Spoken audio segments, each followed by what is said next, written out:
उठो उस कांच के टुकड़े को और काटने ना कमाओ।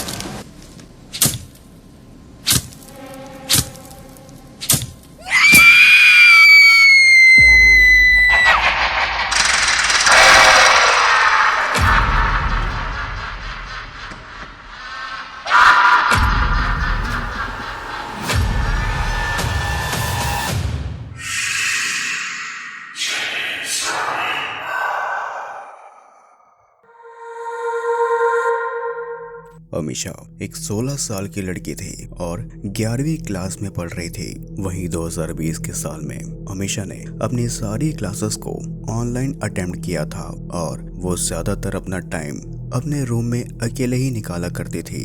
अमीशा हार्ट ब्रेक की बीमारी से जूझ रही थी, इसलिए उसने खुद को अपने ही कमरे में आइसोलेट कर लिया था। अमीशा किसी से भी बात नहीं किया करती थी, यहाँ तक कि वो अपने रूम से बाहर सिर्फ जरूरी कामों को करने के लिए आया करती थी। वहीं अमीशा ने ऑलमोस्ट बाहर की दुनिया से खुद को छुपा कर रख लिया था और इसी अनहेल्दी लाइफस्टाइल की वजह से उसकी तबीयत दिन पर दिन खराब होती जा रही थी। अमीशा का वजन काफी ज्यादा कम हो चुका था और उसके स्टमक, चेस्ट और हेड में हमेशा काफी ज्यादा दर्द रहा करता था। यहाँ पर अमीशा अपने परिवार वालों के साथ डॉक्टर के पास भी गई, लेकिन किसी भी डॉक्टर ने अमीशा की असली प्रॉब्लम को नहीं समझा, क्योंकि यहाँ पर अमीशा की सभी रिपोर्ट नॉर्मल आया करती थी। लेकिन अमीशा को ये पता था कि वो ठीक नहीं है। उसकी बॉडी में हमेशा वीकनेस रहा करती थी और कभी कभार तो वो बेहोश भी हो जाया करती थी। पर इन सब चीजों के बावजूद भी हॉस्पिटल जाने के बाद हॉस्पिटल में डॉक्टर्स बस उसका ब्लड प्रेशर और उसका शुगर टेस्ट करते थे और इतना ट्रीटमेंट करने के बाद अमीशा को घर भेज दिया जाता था। लेकिन वही साल 2021 में अमीशा की हेल्थ काफी ज्यादा खराब होने लगी थी और साल 2021 के स्टार्टिंग में ही अमीशा की ऑफलाइन क्लासेस भी स्टार्ट हो गई थी। लेकिन ऑफलाइन क्लासेस स्टार्ट होने के बाद उसने कुछ नोटिस किया जो कि उसके लिए काफी ज्यादा अजीब था। अमीशा जब भी अपने स्कूल में रहा करती थी तब उसकी तबीयत बिल्कुल ठीक ठाक रहा करती थी, लेकिन जैसे ही वो स्कूल से अपने घर में आती थी तब वैसे ही उसकी तबीयत बिगड़ना शुरू हो जाती थी। इन्हीं वजह से अमीशा को अपनी सारी क्लासेस मिस करना पड़ रहा था और इसी की वजह से अमीशा के अटेंडेंस भी कम हो रहे थे और साथ ही अमीशा के एग्जाम में भी इस चीज से काफी ज्यादा बड़ा असर पड़ रहा था। वहीं अब अमीशा के समर वैकेशन के दौरान उसे कुछ बेटर फील होने लगा था, लेकिन अब अमीशा के समर वैकेशन खत्म होने वाले थे और उसकी ऑफलाइन क्लासेस स्टार्ट होने वाली थी। यहाँ पर अमीशा थोड़ा बहुत ठीक होने के कगार तक पहुंच गई थी। वो अच्छा खाना खाने लगी थी और अच्छी हेल्थी लाइफस्टाइल भी जीने लगी थी। लेकिन अब भी अमीशा के पेट में दर्द था और उस दर्द का कोई भी इलाज अमीशा को नहीं मिल पाया था। लेकिन फिर एक दिन अगस्त में स्कूल से बाहर जाने के बाद अमीशा को ऐसा लगा कि मानो कोई ठंडी सी चीज उसके पैरों से होकर गुजरी हो, जिसकी वजह से उसकी पूरी बॉडी ठंडी हो चुकी थी। अमीशा ने उस वक्त अपने पैरों में मोजे पहने रखे थे। उसने तुरंत ही इस चीज को महसूस करने के बाद अपने मोजे को उतारा और अपने पैरों की मसाज करना शुरू की, पर फिर भी अमीशा की तबीयत खराब होते जा रही थी। वो अब कांपने लगी थी।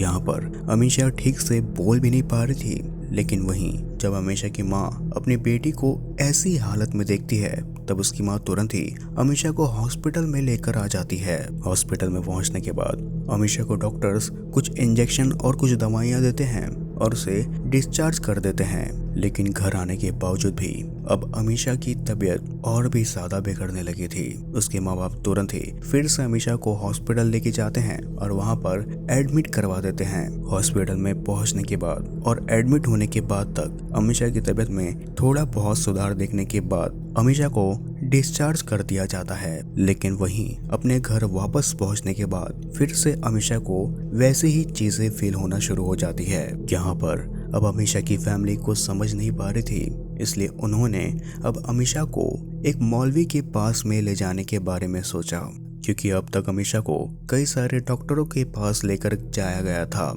लेकिन स्टिल उसकी तबीयत में कोई भी सुधार देखने ना मिलने के बावजूद उसे अब उसकी फैमिली एक मौलवी के पास दिखाने के लिए ले जाती है, जहां मौलवी अमीशा को देखकर ये बताता है कि अमीशा शायद किसी जिन के कब्जे में आ चुकी है, क्योंकि वो ज्यादा देर तक अपने कमरे में रहा करती थी और इस अकेलेपन को शिकार बनाते हुए इस पर कोई जिन हावी हो चुका है। इसके तुरंत ही बाद वो मौलवी अमीशा को इस जिन से बचने के लिए अमीशा को एक ताबीज पहनने के लिए दे देता है और अमीशा से कहता है कि अमीशा को इस ताबीज को कभी भी नहीं उतारना है, क्योंकि अमीशा जब तक ये ताबीज पहने रखेंगी तब तक उसके अगल बगल या फिर कहीं पे भी कोई भी नेगेटिव एनर्जी उसका कुछ भी बिगाड़ नहीं पाएंगी। अमीशा ने मौलवी की बात को माना और उस ताबीज को पहन लिया।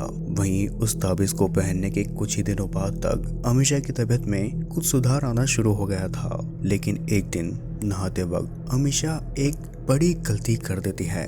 अमीशा ने नहाने के दौरान उस ताबीज को उतार कर अपने साइड में रख दिया था और इस चीज को करने के तुरंत ही बाद अमीशा को अपने शरीर में एक ठंडक महसूस होना शुरू हो जाती है, मानो किसी अनजान साए ने उसके बदन पर अपना ठंडा हाथ रख दिया हो। इस दौरान अमीशा काफी ज्यादा घबरा जाती है और तुरंत ही उस ताबीज को पहन लेती है, लेकिन अब तक काफी ज्यादा देर हो चुकी थी। इस इंसिडेंट के बाद अमीशा को अब रात भर काफी ज्यादा बुरे सपने आया करते थे।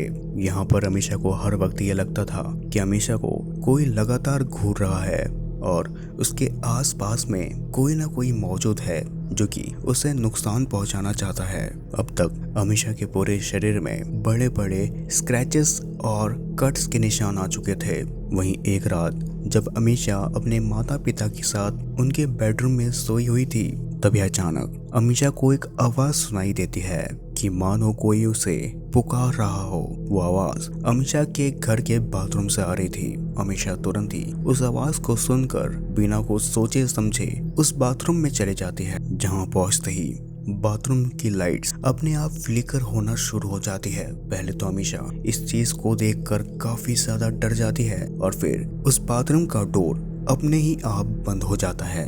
अमीशा कुछ कर पाती और कुछ बोल पाती इससे पहले ही उस बाथरूम के एक मिरर में एक अनजान सा साया अमीशा को दिखना शुरू हो जाता है। वो साया अमीशा को ये बोल रहा था, तुम्हें जिंदा रहने का कोई मौका नहीं है, तुम्हें खुद को खत्म कर देना चाहिए। मैं तुम्हारी इस काम कर मदद करूंगा। इतना कहकर वो अनजान साया अमीशा को खुद को खत्म करने की बात कहता है और यहाँ पर अमीशा उस जिन की बातों को सुनकर उसके बिल्कुल वश में आ चुकी थी, जिसके तुरंत ही बाद अमीशा अपने हाथ से अपने आगे में मौजूद एक मिरर को तोड़कर जमीन में गिरे एक कांच के बड़े टुकड़े को उठाती है और अपने गले को रेंदना शुरू कर देती है। लगातार और बार बार बस वो अपने गले में वार करती जाती है, जिसके वजह से उसकी बुरी तरीके से उसी बाथरूम के अंदर मौत हो जाती है।